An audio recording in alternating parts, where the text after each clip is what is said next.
Hello everyone, and peace of Christ to all of you. I hope today we'll have a good time and we will learn something new. Today we have a challenge for those who call themselves Ustadz in Indonesia. In fact, they are nothing but a bunch of potatoes, and they are fooling those poor Muslims in Indonesia, claiming that they have knowledge. I never met any Muslim actually who have knowledge of anything. Yet, but they are all of them, they are so good to make videos to refute us in our back. Like, that's gossip in their back. What about be man and call me and refute me? The only one actually they call us, I mean, rarely you can find somebody he's a shaky call.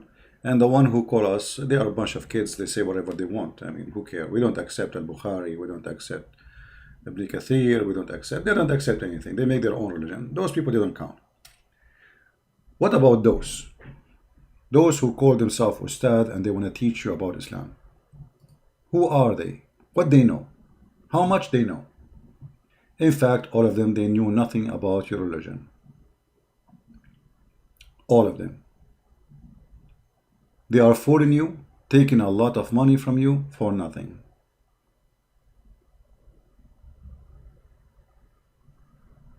Today's challenge to the Muslims, especially those who claim to be cleric in Indonesia, is very simple. The Muslims agree that God, he gave Moses command. Where we can find the command of Moses in your book? You know, your book is scattered, and when you talk about Moses, you find yourself all over the place. All over the place. Where we can find the commands which is given to Moses in the Quran? A Muslim, he will say to you, oh, the Quran says many things. As an example, you shall not murder. No, it doesn't say that. The Quran command you to murder. If we go over the commands here in front of us, you say, you shall not, you have no, let's go one by one. You shall have no other gods before me. Muhammad, he brought a God, his name is Allah. Moses never heard of him. And not only that, he claimed that this God has no spirit. Which means when a Muslim, they say Allah is the same God of Moses. Well, if he is the same God of Moses, then from the first book in the book of Genesis, it says God, he created the earth and the heaven, and his spirit was in the top of the water. His spirit. So God have a spirit. The God of Islam has no spirit. So the first thing we learn from the 10 Commandments, that Muhammad, he broke the first commandment. He brought a God is not exist in the Bible. God who has no spirit. So he cannot be the same God. Secondly, the commands of God in the Bible says you shall not make idols. You Muslim, you pray in the direction of cube, which is nothing but a small room, claiming that this is the house of God and it's holy. In the same time, your prophet, he kisses stones in the shape of a private part of a woman. And not only that, he claimed that this stone is going to erase your sin. We will go to this part back after we go over the 10 Commandments. You shall not take the name of the Lord your God in vain. The Quran allow you to take and use the name of God in vain. Inna Allah la yu'akhidukum. You know, Allah will not take you accountable for your false oath. Remember the Sabbath day to keep holy. Muhammad, he don't care for the Sabbath. What happened to the Sabbath? It's gone. Even you Muslims, even on Friday, you work. You know, you work, you do all kinds of things. And there's not even a single verse in the Quran saying this is the day which is equal to the Sabbath for the Muslims. All what the Quran says in a Friday, when they are called for a prayer, come. Why? Because Muhammad at that time, he used to observe Sabbath actually, and Muslims, they are busy doing shopping before the stores close, for Sabbath is coming by afternoon. Remember, Sabbath start by sunset, not by the second day as today, you know, we go by the 24 hours method. Honor your father and your mother. Muhammad did not honor his father, neither his mother. Actually, Muhammad, he says, my father and your father in hellfire. And not only that, he called those who they are not believing in his God, najis. So Muhammad, he called his mother and his father filthy. You shall not murder. Muhammad, he killed many people, including women and children. As an example, a woman, he cut her 2 pieces alive. Her name is Qurfa, and she is over the age of 40, by tying her legs into 2 camels. You shall not commit adultery. Muhammad, he found having sex with his maids in the bed of his wife, and his wife Hafsa, she said to him, في بيتي وعلى سريري, in my house and in my bed, you filthy Muhammad. You shall not steal. Muhammad was accused in the Quran of stealing even clothing. And even the Muslims, they are so proud about how many caravan the Prophet he attacked and he stole the product. Imagine you have a bunch of cars in the highway, and the guy he claimed to be a prophet, he stopped those cars, he killed the drivers, and he take and he steal all the product they have. This is what Muhammad was doing, and the Muslims are proud about such a thief. You shall not bear false witness against your neighbor. Muhammad, he bear false witness as much as he want. Actually, he taught his men, as an example, when he killed Ka'b ibn al-Ashraf, he said, one of his men, he said to him, I'm going to lie to him in order to kill him. He said, do it, okay, no problem. So the guy, he go to the house of the old man who is very old, claiming that he is coming in a friendship. When he entered the house, he put his sword inside his chest and he killed him. And what this guy he did, he was opposing Muhammad as a prophet. That's all. He did not take a sword. He did not kill anyone. He did not kill a Muslim. He did not kill a Muslim. You, Muhammad, did everything against the book. You shall not covet. Muhammad, not only he took the neighbor house, Muhammad, he took his own son, wife, and he went to her house and he flirted with the wife when the husband was not there. And then after that, he took her to his bed and he slept with her without even getting married. When she said to him, who is your witnesses? He said, Allah and Jibreel. So what we learn from this? That Muhammad, he broke all the commands of God. So how he can be a prophet of God? But now we are going to focus on something, one thing at a time, for the Muhammadans, so they can do, already they are confused, already they are weak. This is a religion of weak. We will focus on this one. You shall not make idols. You Muslims kiss the black stone, and we ask you why you kiss the black stone. You say because it's coming from heaven. This is what the pagans do.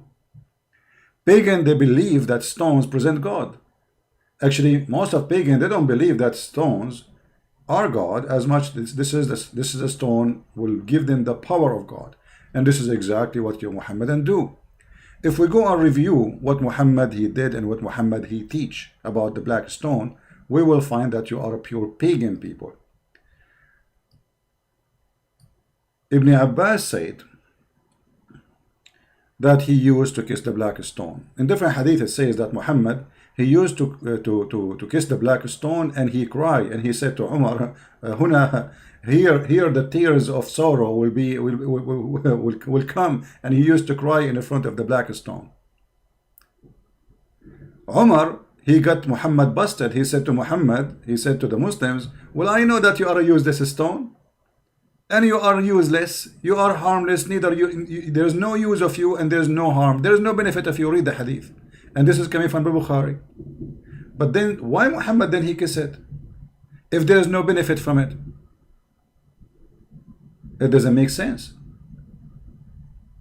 In different hadith, Muhammad he claimed that if you touch the black stone in the Yemeni corner, by doing that, that erase your sin.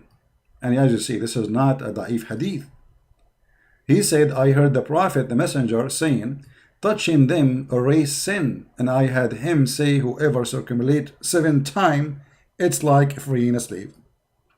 So now Muhammad, you don't need to free slaves. Oh, just go around the Kaaba 7 times, and that's it. You free the slave. That's it. Keep your slave at home as a slave. So Muhammad, when he starts saying free a slave, people start complaining, and he himself, he cannot do that. So he said, oh, you know what? Forget about it. Just go around the Kaaba 7 times. Forget about the slave. It's as if you're free a slave. But the important here, you see the pagan Muhammad saying, touching them erases sin. I challenge those Muslim Ustadz to tell us how touching stones will erase your sin.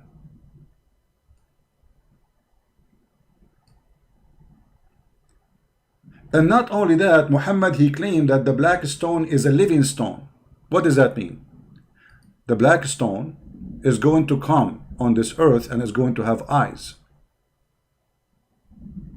And is going to have a tongue. And this is exactly what pagan believe, that those are stones. They speak, they have will, they have a brain, they are powerful. So look what Muhammad, he said, just said, and he did. He said that touching the stone will erase your sin, and this stone is going to be in the judgment day, is going to be a partner with Allah in the judgment day rule. What the stone will do? Allah is stupid. Allah don't know what you did. The black stone is going to witness for what you did in your daily life. That means the black stone have a memory which Allah has not. The Messenger of Allah said, the black stone, by Allah, he swear, Allah will raise it in the day of resurrection with two eyes by which it sees and tongue that it speak, with testifying to whoever touch it in truth. The black stone, my friend, is going to testify for you. A black stone.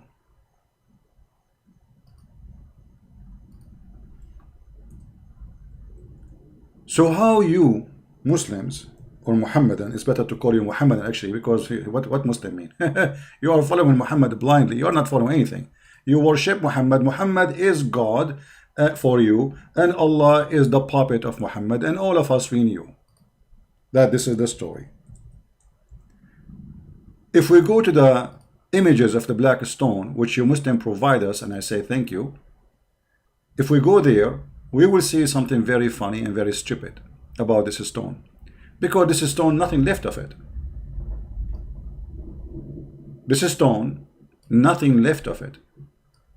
There is a little tiny rocks, few rocks fixed between wax. I don't know if you can see it in the screen. So where is the black stone which Allah is going to raise in the judgment day? Where we can find it?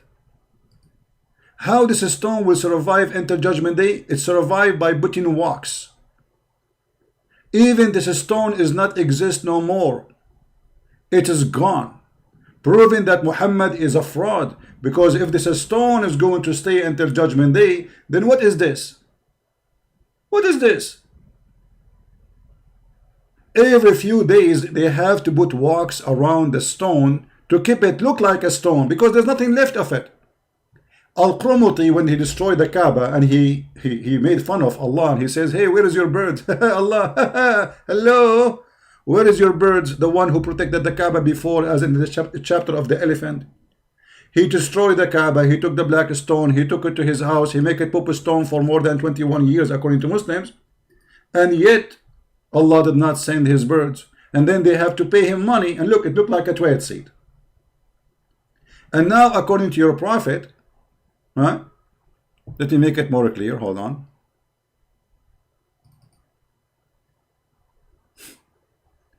According to your prophet, this black stone is going to come in the judgment day. Let us see. I'm trying to get a better image so we can see. I don't know if you guys saw with me what we are talking about. This picture is clear, but anyway, let me use it with this one.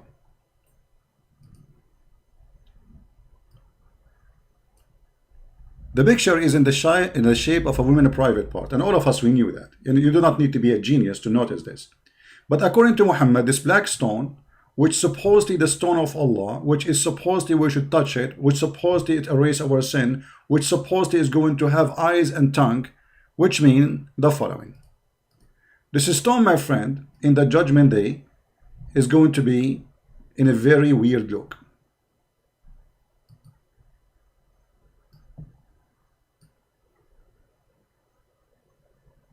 According to your God Muhammad and his prophet Allah,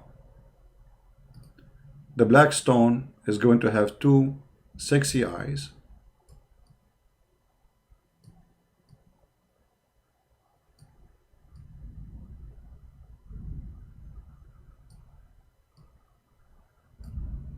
is going to have a mouth,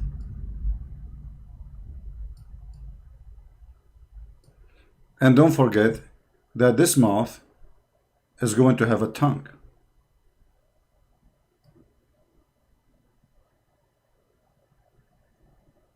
And obviously this tongue will be big because going to witness to more than 1 billion or maybe 2 billion Muslims by the time the judgment day happen. How in the world you can believe in such a thing? So we want the Ustadz, the one who claimed to be not pagans, the one who claimed that we are not pagan, we are people who believe in God, his name is Allah, he is one God, but yet you believe in a fiction and stupid stories, and Muhammad is telling you that even this black stone is the right hand of Allah. How this stone can be the right hand of Allah? This is what Islam is about. Is a bunch of garbage, nothing left of this religion. Even this black stone, even there's no black stone in the black stone. There's a bunch of little tiny rocks we showed you in the picture, and this is what the Muhammadan they have, and yet they claim that they have a stone which is going to witness for us on the day of judgment. How come Allah he needed you to fix the black stone by wax? Let me take a selfie for this so we can publish it later. Excuse my art, I'm very good an artist. You know, like I'm born as an artist, what I can do. All right. But look at this.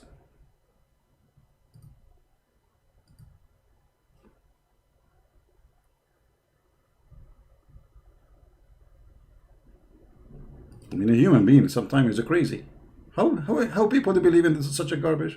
It happened.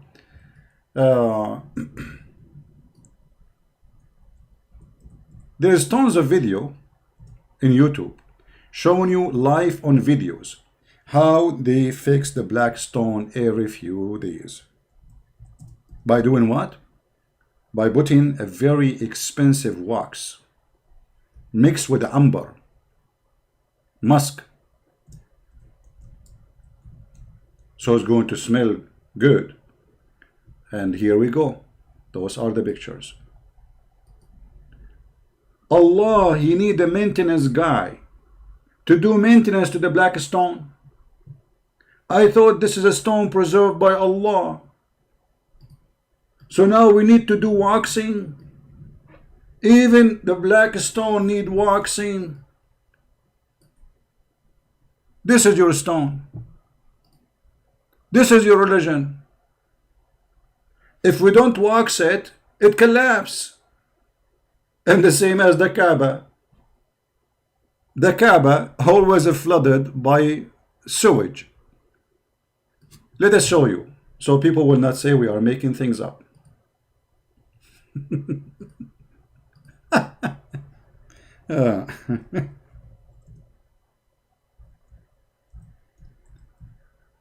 Ask yourself, if this Kaaba was chosen as a location by God, how come God, he chose the worst location in the world for the Kaaba, where always rain come and all the sewage of Mecca cover the Kaaba?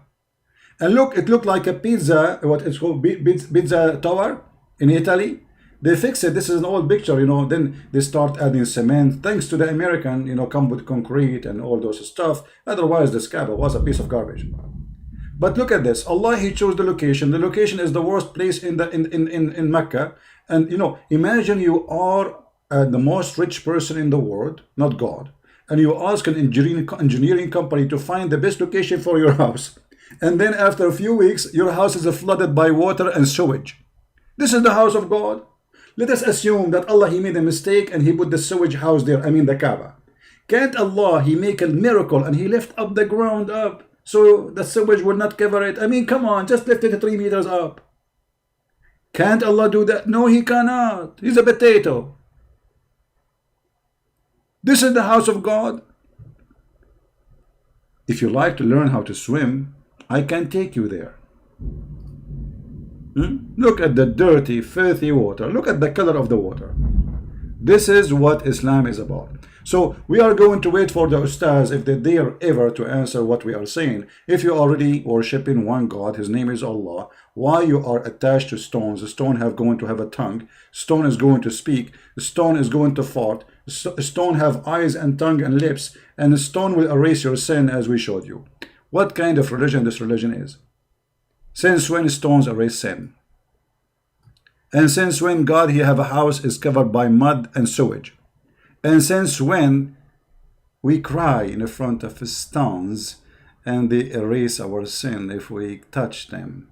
And since when we need to pray in the direction of a Kaaba, but yet we believe that Allah is in the sky?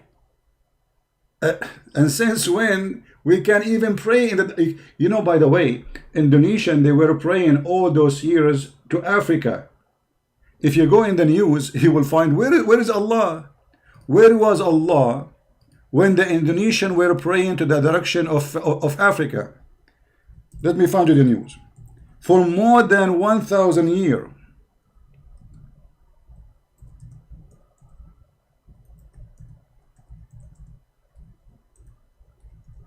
Allah, He did not send you somebody to find the correct direction to you. This is in the year 2010. Until then, 2010, not long time ago, just 10 years ago, you Indonesian Muslim, you were praying in the direction, in the wrong direction, praying in the direction of Africa, Somalia. Where was Allah?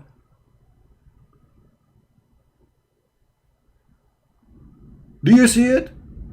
This just 10 years ago, imagine how many 100 million Indonesian, they pray all those 1,000 years. Praying to what? To Somalia.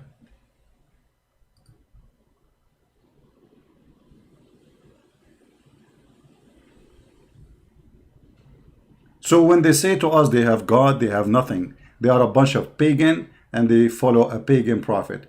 Copy the video, share it with your friends. I hope you guys, people in Indonesia, you will see the truth and the truth will set you free. And this is a Christian Prince was with you, with my love to all. I will try to come tomorrow again live on air in the morning if I can, if not the day after. Thank you. And we are going to wait for the Ustadz to answer our challenge, if they dare to answer. But you know them, bunch of potatoes. They make videos in my back, but nobody dare really even to refute what we say.